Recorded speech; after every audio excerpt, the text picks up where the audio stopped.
다음 날 수업을 들어가기 전에 은사님이 해주신 말씀을 되새겼다. 역사 속의 시인이나 위인들의 삶을 잘 이해하면 그분들이 어떤 심정으로 이런 시나 시조를 남겼는지 알 수 있다. 내가 너희들에게 이순신의 일대기를 그림 그려주는 이유는 바로 그것이다. 장군님이 한산섬에서 어떤 심정으로 이런 시를 남겼는지 그 시대 상황을 알게 되면 조금이나마 장군님의 심정을 이해할 수 있을 것이다. 그러면 평생 이순신의 시조는 잊어먹지 않는다. 선생은 절대로 학생을 포기해서는 안 된다. 학생을 내 자식이다. 라고 생각해라. 어떤 부모도 자식을 버리지 않는다. 나는 은사님의 행동이 이해가 가지 않았다. 그래서 내가 벌을 받는 것일까? 우리 반에 들어가면 학생들이 전부 내 새끼처럼 보인다. 그래서 따라오지 못하는 아이들에게 일일이 노트에 그림을 그려가며 가르쳤다. 그러나 내게 돌아오는 건 또라이라는 말이다. 은사님이 항상 듣던 말이라고 했다. 교무주임은 나에게 마지막 경고를 했고 나는 심호흡을 하고 다시 수업을 들어갔다. 시조 5편을 오늘 끝내야 진도를 겨우 따라 잡을 수 있다. 성준은 혼란스럽다. 여태까지 자신이 한 교육 철학이 문제가 있는 건지도 모르겠고 자괴감까지 들었다. 성준의 마음을 아는지 모르는지 학생들은 모두 밝은 표정으로 성준을 응시한다. 가노라 삼각서나 다시 보자 한강수야. 고국산천을 떠나고자 하려마는 세월이 하수상하니 올똥말똥하여라. 성준이 칠판을 가리키며 강의를 시작한다. 병자호란이 일어납니다. 남한산성에서 항복한 인조는 삼전도의 굴욕을 당하고 조선이 다시는 까불지 못하게 대신들과 인조의 두 아들을 인질로 데리고 갑니다. 그때 끌려갔던 갑자기 학생 하나가 손을 들고 질문한다. 선생님, 병자호란이 뭔가요? 학생들은 성준의 강의에 길들여져 있다. 성준은 항상 이렇게 학생들에게 말했다. 모르는 것을 물어보는 건 부끄러운 일이 아니다. 모르니까 학생인 것이야.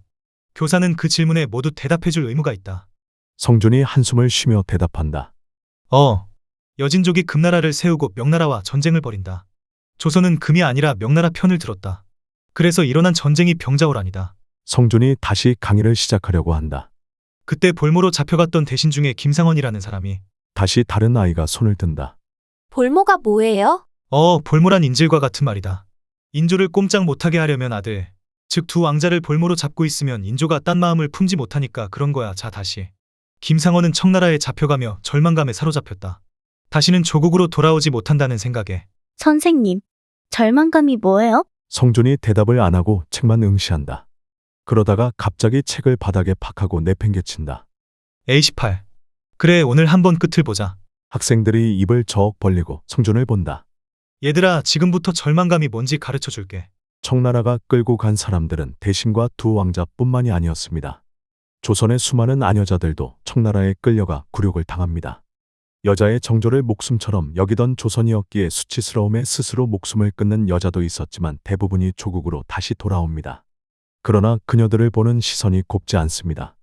전쟁으로 지켜주지도 못했으면서 정조도 못 지킨 환양년이라는 딱지가 붙습니다.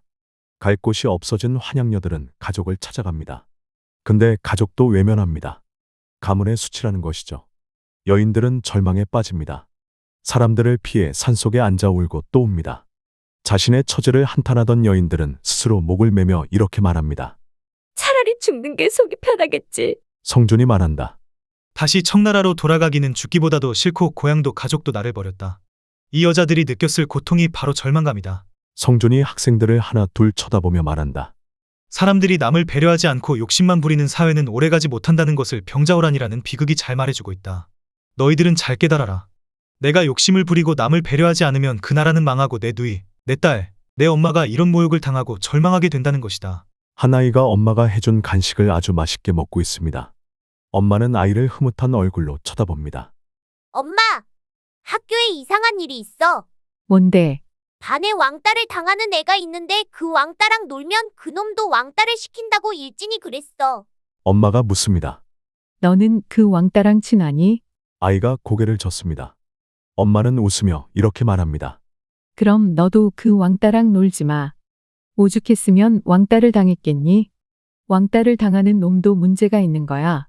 아이는 고개를 끄덕이며 말없이 간식을 먹습니다. 다음 날 아이는 11층 아파트에서 투신 자살을 합니다. 성준이 묻는다. 너희들은 이 아이가 왜 자살을 했다고 생각하니? 학생들은 서로 얼굴만 쳐다본다. 왕따를 당하는 아이가 바로 자신이었거든. 학생들이 놀란 표정을 짓는다. 그리고 이런 소리가 들린다. 그렇다고 왜 자살을? 아이는 절망했겠지. 나를 지켜줄 내 엄마까지 나를 버렸으니까. 성준이 손을 내민다. 자, 모두들 손을 잡아라. 학생들은 영문도 모르고 서로 손을 잡는다. 왕따도 문제가 있을 수도 있다. 그렇다고 괴롭힐 필요는 없다. 환양녀나 왕따나 모두 우리가 만들어낸 비극이다. 그들도 모두 우리 가족이고 주변 사람이다. 모두들 주변을 둘러보아라. 모두가 내 친구며 주변 사람들이다. 아픔과 기쁨을 같이 하고 화합하며 살아라. 한 학생이 놀란 표정으로 묻는다. 선생님, 왜 그러세요? 성준은 무시하고 계속 말한다. 내가 아는 선생 중에 고아 출신인 사람이 있다. 그는 고아라고 무시하는 사람들에게 인사를 꾸벅하며 이렇게 말했다. 감사합니다. 저 고아 맞아요. 그래서 더욱 열심히 이를 악물고 공부했고 덕분에 선생님이 됐습니다. 학생들이 고개를 끄덕인다. 고아가 되고 싶어서 된 사람은 아무도 없다. 너희들도 주변 사람을 존중하고 사이좋게 지내라. 성준이 칠판을 보며 시조를 읊는다. 가노라 삼각사나 다시 보자 한강수야. 삼각사는 관악산을 말하는 것이다. 관악산과 한강에게 이별을 고하는 것이다. 우리가 부린 욕심에 김상원은 이 시조를 읊으며 울부짖었고 실제로 죽기 전까지 고향으로 돌아오지 못했다. 그리고 아비의 잘못으로 인질이 된 왕자는 또 이런 시조를 읊으며 눈물을 흘렸다. 청성령 지나거냐 초하고 어디매요. 호풍도 참도 찰싸 굳은 비난 무수했고 아무나 행색 그려내어 님 계신데 드리고자. 성준의 눈에서 눈물이 흐르기 시작한다. 나는 다시는 강의를 할 수 없다. 눈물을 흘리는 성준을 보고 학생들은 놀라서 질문한다. 선생님 왜 그러세요? 미안하다. 내가 힘이 없어서 오늘이 마지막이 될 것 같다. 너희들은 항상 주변을 살피거라. 친구 중에 왕따를 당해서 눈물을 흘리고 있지는 않은지 절망감에 자살을 생각하는 친구가 있지는 않은지 항상. 성준은 말을 잇지 못하고 가슴을 탁탁 친다. 나는 의무를 다하지 못하고 비겁하게 떠나지만 너희들은 항상 희망을 잃지 마라. 절망감 따위는 개나 줘버려라. 성준, 그렇게 난 학교를 그만두게 되었다. 내 편을 들어줄 것 같은 사람들은 모두 침묵했다. 아이들도 선생들도 나를 외면했다. 그렇다고 그들에게 섭섭해하지 말아야 한다. 다 내가 못난 탓인 거다. 3일 놀았는데 좀이 쑤신다. 돈도 거의 떨어져가고 누워있으면 환청이 들렸다. 아이들이 까르르 웃으며 즐거워하는 모습이 아직도 눈에 선하다. 이젠 뭐 해먹고 살아야 하는가? 근데 내가 친구 하나는 잘 둔 것 같다. 이성호라고 고딩 동창에게서 연락이 왔다. 학원에서 일해보지 않겠냐고 제안을 한다. 자식, 역시 의리 있는 놈이야. 그럼 다시 강의를 할 수 있는 건가? 기지개를 켜는데 다시 전화가 왔다. 여보세요? 저 미연이에요. 에잉, 미연 누구지? 목소리도 잊으셨네. 역사 선생 이미연이요. 여자라 기대했는데 미연이었군. 근데 어쩐 일이지? 같이 저녁 안 먹을래요? 머뭇거리자 그녀의 웃음소리가 들렸다. 제가 살게요. 백수가 무슨 돈이 있어요. 그죠? 천하의 김성준이 자존심도 없이 여자에게 얻어먹을 수 있나? 콜. 기다려요. 자존심은 개뿔은. 없어 이놈아. 당장 저녁 걱정 덜었다. 군포역에서 만난 그녀는 전혀 다른 사람처럼 보였다. 핑크색 블라우스에 검은색 미니스커트 그리고 긴 웨이브 머리. 웬일로 선생 패션이 아닌 걸까? 뭘 그렇게 보세요? 예쁜 여자 처음 봐요. 엄지 손을 치켜들었다. 이야, 대단하세요. 그녀가 빙긋 웃었다. 제가 좀 꾸미면 귀찮게 하는 남자들이 많아서 그냥 수수하게 하고 다녔죠. 하여간 예쁘다면 지가 진짜 예쁜지 알아요. 그럴 땐 살짝 밟아줘야 한다. 주제 파악을 하기 말이야. 네, 이젠 그렇게 입고 다니세요. 그동안 남자인지 알았어요. 그리곤 뒤돌아서서 걸으며 피식 웃었다. 성준 씨 학교 다닐 때 악동이었죠? 손으로 V자를 그리며 걸었다. 어디 갈까요? 뭐 드시고 싶으세요? 방석집 가죠. 미니스커트도 입었는데 뭐 보이면 땡큐고. 성준 씨, 뒤돌아보다가 깜짝 놀랐다. 그녀가 핸드백으로 한 대 칠 기세다. 저 봐줘. 학교 다닐 때 면도칼 씹던 버릇 나온다. 그녀가 웃으며 내 어깨를 툭 쳤다. 체인 들고 다녔어요. 왜요? 그녀와 학교에서는 회식 몇 번 한 거 말고는 없었다. 가끔 재밌는 강의를 어떻게 하는 거냐고 물었고 그냥 데이트 아닌 데이트를 몇 번 한 것뿐이다. 이 백수를 무슨 일로 찾아왔을까? 그녀를 데리고 군포역에 괜찮아요. 라는 퓨전 술집을 들어갔다. 경양식집처럼 돈가스도 있었고 민속주점처럼 김치찌개에 동동주도 팔았다. 계단을 올라가며 물었다. 괜찮아요. 라는 슬픈 전설을 아세요? 뭔데요? 불이 났대요. 119에 신고했는데 어디서 불이 났죠? 라고 묻기에 괜찮아요. 그랬대요. 그래서 출동을 안 했고 홀라당 다 타버렸다는 슬픈 전설이. 푹. 오늘따라 예쁘네.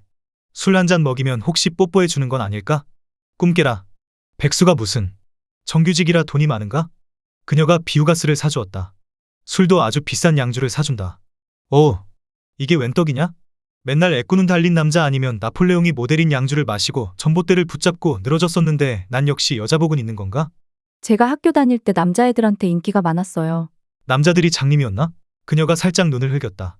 그리고 방송부였는데 여자 중에 목소리가 제일 예뻐서 아나운서도 하고 그랬죠.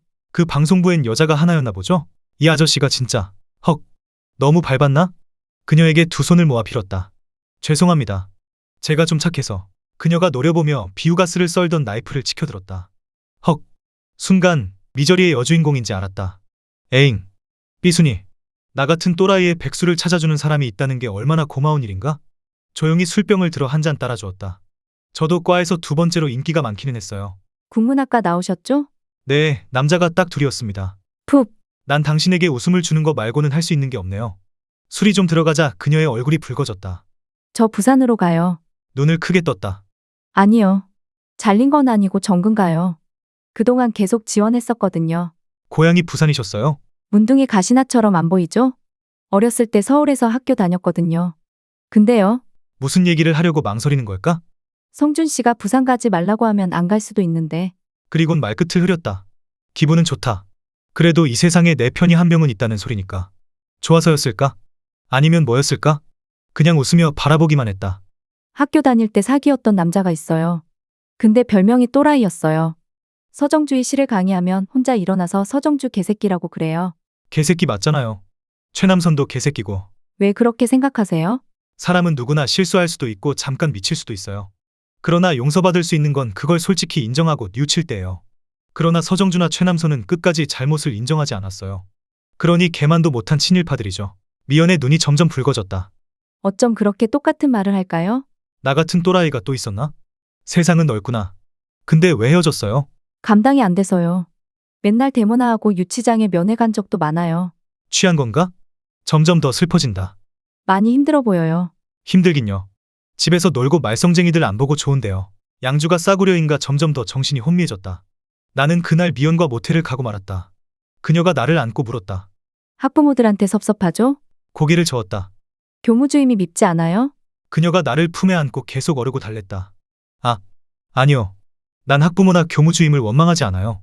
그들을 설득시키지 못한 내 탓이죠. 근데 왜 우는 거예요?